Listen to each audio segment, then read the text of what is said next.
আপনারা দেখেছেন না এই নিউজটা যে বাংলাদেশকে এড়ায় সেভেন সিস্টার্সকে যুক্ত করতে নতুন প্রকল্প ভারতের, দেখেছেন না?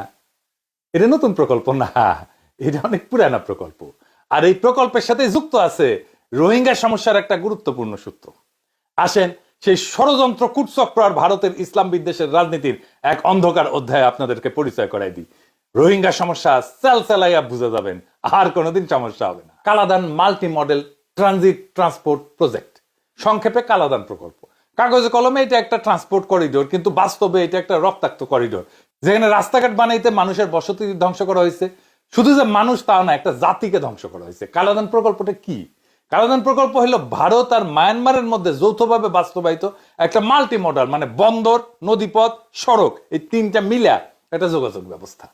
এর মূল উদ্দেশ্য হলো ভারতের উত্তর পূর্বাঞ্চল মানে সেভেন সিস্টার, বিশেষ করে মিজোরামকে ভারতের মূল ভূখণ্ডের সাথে বিকল্প রুটে যুক্ত করা। মানে বাংলাদেশের ভিতর দিয়ে ট্রানজিট যদি বন্ধ হয়ে যায়, তাহলে সে যেন এই বিকল্প পথে পণ্য, সামরিক সরঞ্জাম পাঠাইতে পারে সেভেন সিস্টার্সে।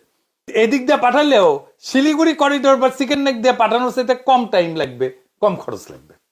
তো কোথায় কোথায় দিয়ে যাবে, এডিটর সাহেব ম্যাপে না অ্যানিমেশন করে দেখান না?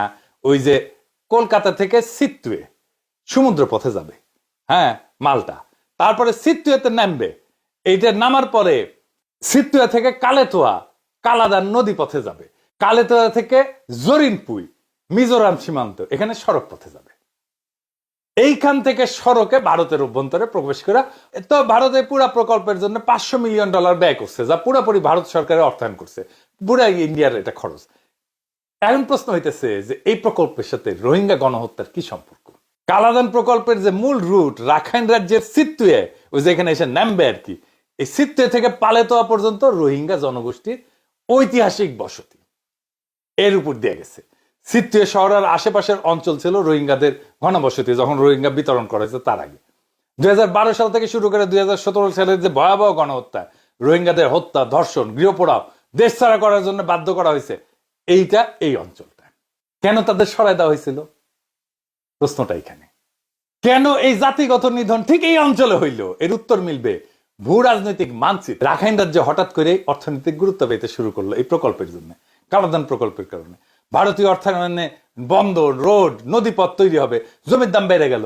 এমন অঞ্চলে মায়ানমার আর ভারত সরকার তার সম্ভাব্য হুমকি রোহিঙ্গা মুসলমানদের রাখতে চাইল না। ভারত চাইবে না যে যেইখানে সিটুয়েতে তার পণ্য নামবে সেটা মুসলমান এলাকা হোক, যেইখান থেকে তার পণ্যটা যাবে সেটা মুসলমান এলাকা হোক। তাদের সরাই দিলে ভূমি থাকবে খালি, বিরোধ থাকবে না, প্রজেক্ট চলবে নির্বিঘ্নে। এটাকেই বলে ডেভেলপমেন্ট ইনডিউস ডিসপ্লেসমেন্ট। পৃথিবীর নানা জায়গায় এটা হয়েছে, এইটা এইখানে হয়েছে। উন্নয়নের নামে জাতিগত উচ্ছেদ।